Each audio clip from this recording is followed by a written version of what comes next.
नमस्कार मित्रांनो, ठरलं तर मग या येणाऱ्या काही एपिसोडमध्ये असे होणार की सायलीला अर्जुनची खूप काळजी असते आणि पूर्णाई आजी जे काही बोललेले असते की या सायलीमुळे आपल्या अर्जुनच्या जीवाला धोका आहे आणि जर अर्जुनच्या जीवाला काही झाले तर मी तिला कधीही माफ करू शकणार नाही, म्हणून सायली हे सर्व अर्जुनला सांगून देते. आणि त्या अगोदर सायली अर्जुनला वचन मागते की तुम्ही कुणावर हे ऐकल्यानंतर रागवणार नाही.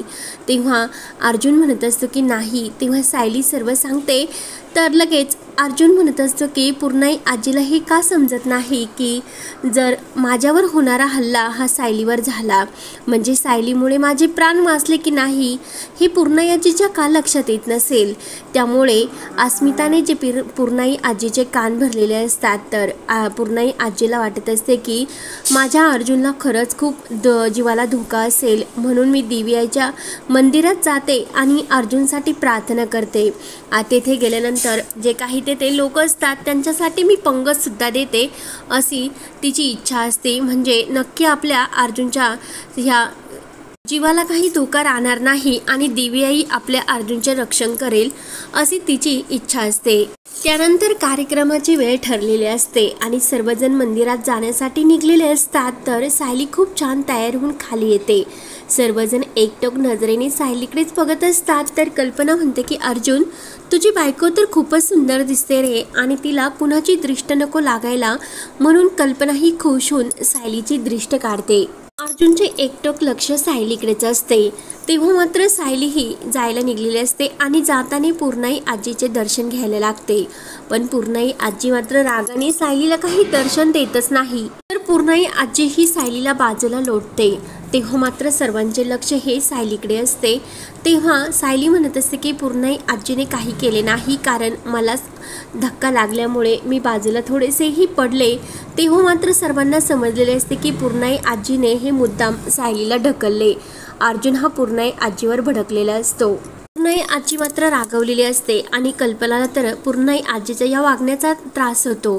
कल्पना म्हणत असते की पूर्णाई, तुम्हाला आपल्या सायलीमधील गुण का दिसत नाही? कायम तुम्ही तिला दोषी ठरवत असतात आणि प्रतिमाचे गुण किती सायलीमध्ये आहे हे तुम्ही तुमच्या डोळ्यांनी बघता, मग ते नजरेआड का करत असतात? का आपल्या सायलीला तुम्ही तो हक्क देत नाही नाच सुनेचा? कायम प्रियाच्या पुढे पुढे करत असतात. तेव्हा मात्र ती कल्पना सायलीच्या हाताला धरते आणि प्रियाला सुद्धा ही पूर्णाई समोर उभा करते आणि पूर्णाई आजीला म्हणत असते की सांगा, या दोघीमध्ये आपल्या प्रतिमा ताईसारख्या नेमकं कोण दिसते आणि कुणामध्ये प्रतिमाचे जास्त गुण आहेत? तेव्हा मात्र प्रियाला खूप राग येतो आणि प्रिया लगेच कल्पनाला म्हणत असते की कल्पना मामी, तुम्ही कायमच मला दोषी ठरवत असतात आणि या घरामध्ये आल्यानंतर माझा अपमान करत असतात. अर्जुनने तर माझ्याशी लग्न न करता माझा किती अपमान केला, त्यामुळे या घरामध्ये खरंच माझी येण्याची इच्छा नाही, पण मी पूर्णही आजीसाठी येत असते. तेव्हा मात्र प्रिया रडण्याचे नाटक करते आणि प्रतिमाच्या फोटोसमोर येऊन म्हणत असते की आई बघ, नशिबाने तुझ्यासोबत जे काही केले आहे ते या घरामध्ये माझ्यासोबतच घडते आणि आई, तू जर असती तर मला खरंच हा न्याय मिळाला असतो. तू नाही तर प्रत्येक क्षणाला मला तुझी आठवण येते. तेव्हा मात्र प्रियाचा हा चेहरा सायली आणि अर्जुनने तर ओळखलेला असतो. तेव्हा पूर्णाई आजीला सायलीचा राग येतो आणि ती मुद्दाम प्रियाला खुश करण्यासाठी म्हणते की या घरची माझी नाचसून ही तन्वीच आहे आणि माझी नाचसुद्धा तीच आहे. तेव्हा मात्र पूर्णाई आजी ही सायलीकडे रागाने बघत असते आणि सायली माझी कोणीच लागत नाही असे ती रागाने म्हणते. तर सायलीला हे वाईट वाटते. कल्पना म्हणत असते की पूर्णाई आजी, तुम्ही का असं सायलीशी वागत असतात? तेव्हा मात्र सायली म्हणत असते की आई, जाऊन द्या ना हो, मला पूर्णाई जे बोलतात ते कधीच मला वाईट वाटत नसते. मी प्रत्येक त्यांचा बोलण्याचा अर्थ हा एक आशीर्वाद म्हणूनच समजून घेत असते. तेव्हा मात्र सायली ही प्रसाद करण्यासाठी किचनमध्ये आलेली असते आणि तिने नैवेद्यासाठी छान अशा पुऱ्या बनवलेल्या असतात. रविराज सुद्धा तेथे आलेला असतो आणि सायलीचे तोंड भरून कौतुक करत असतो की अगदी प्रतिमासारखा नैवेद्य तू करते ग। आणि प्रतिमा सुद्धा असे काही देवाचा कार्यक्रम असल्यानंतर अशीच मन लावून ही स्वयंपाक बनवायची, देवाचा नैवेद्य करायची आणि अगदी तू तिच्यासारखीच वागतेस। आणि कधी कधी तुझ्याकडे बघितल्यानंतर मला असे वाटते की माझे आणि तुझे काहीतरी नाते आहे, नक्की आपलं कोणत्या तरी जन्माचं हे ऋणानुबंध असेल। तेव्हा मात्र प्रियाला ही सर्व ऐकून तिचा खूप जळफळाट होत असतो, म्हणून ती सायलीला कमी लेखण्यासाठी सर्वांच्या नजरेतून उचलण्यासाठी एक प्लॅन करते। तेव्हा मात्र सायलीने तो प्रसाद बनवलेला असतो तो पूर्ण नासाडी करण्याचा प्रयत्न ती करत असते आणि जर हा प्रसाद नासवला म्हणजे काही जरी यामध्ये घातले तर पूर्णाई आजी ही सायलीवर नक्की रागवेल। तेव्हा मात्र जेव्हा सायली ही तेथे जेवण वाढत असते तर तेथील सर्व बायका ह्या सायलीचे कौतुक करत असतात आणि पूर्णाई आजीला म्हणत असतात की अगदी तुमच्या प्रतिमासारखी दिसते ही मुलगी। तेव्हा पूर्णाई आजीला राग येतो आणि पूर्णाई आजी म्हणत असते की ती प्रतिमाची मुलगी नाही आणि ती अर्जुनची बायको आहे सायली आणि माझ्या प्रतिमाची मुलगी ती प्रिया आहे म्हणजे तन्वी। तेव्हा मात्र सायलीला वाईट वाटत असते। त्यानंतर इकडे एका त्या रांगेमध्ये एक बाई आलेली असते आणि ती प्रियाला शोधण्याचा प्रयत्न करत असते, कारण प्रियाची आईची तब्येत खूप अशी नाजूक क्रिटिकल झालेली असते आणि शेवटच्या श्वासाला तिला प्रियाला भेटायचे असते, कारण प्रियाच्या आईचा प्रियावर खूप असा जीव असतो, पण नाईलाजाने तिला प्रियाला अनाथ आश्रमामध्ये सोडावे लागते। तेव्हा त्या बाईला बघून प्रियाची तर मात्र ही पूर्ण हाक म्हणजे घाबरल्यासारखी होत असते, कारण तिला आता ती बाई दिसल्यानंतर सर्वजण विचारतील की ही नेमकं कोण आहे आणि ती बाई म्हणून हिची आई खूप सिरियस आहे, म्हणजे नक्की माझं सर्व सत्य हे बाहेर येईल, म्हणून प्रिया त्या बाईला आडोंगी भेटायला जाते। तेव्हा ती बाई म्हणत असते की अगं तुला तुझी आई भेटण्यासाठी ती आतुर झालेली आहे आणि शेवटच्या श्वासाला तुझी तिला गरज आहे, तू चल प्लीज माझ्याबरोबर। प्रिया म्हणत असते की मी काय येऊ, कारण तिने मला येथे अनाथ आश्रमामध्ये सोडून दिले, तेव्हाच तिचा आणि माझा संबंध सुटला।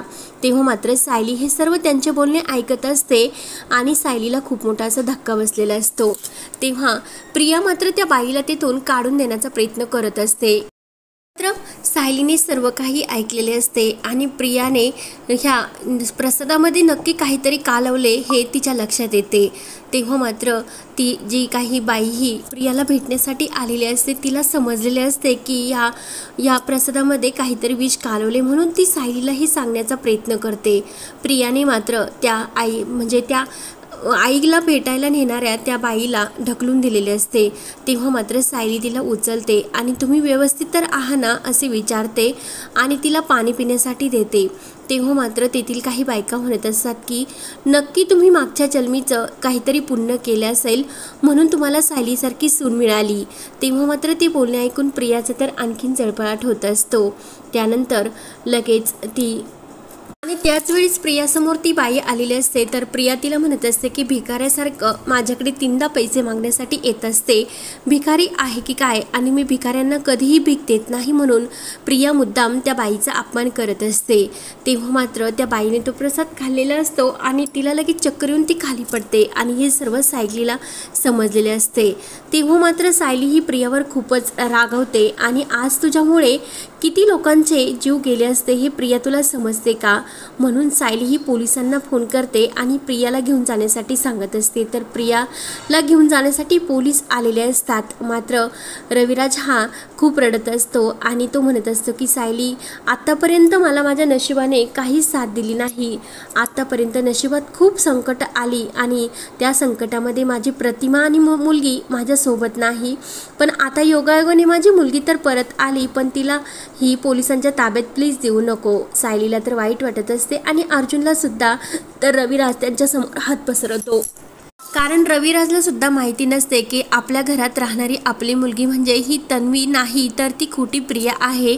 तेव्हा सायली लवकरच आता रविराजचा हा झालेला गैरसमज कसा दूर करणार आणि रविराजला सुद्धा प्रियाचे खरे रूप हे त्याच्यासमोर कसे येणार हे पाहण्यासाठी आपल्या चॅनलला नक्की सबस्क्राईब करत रहा। धन्यवाद।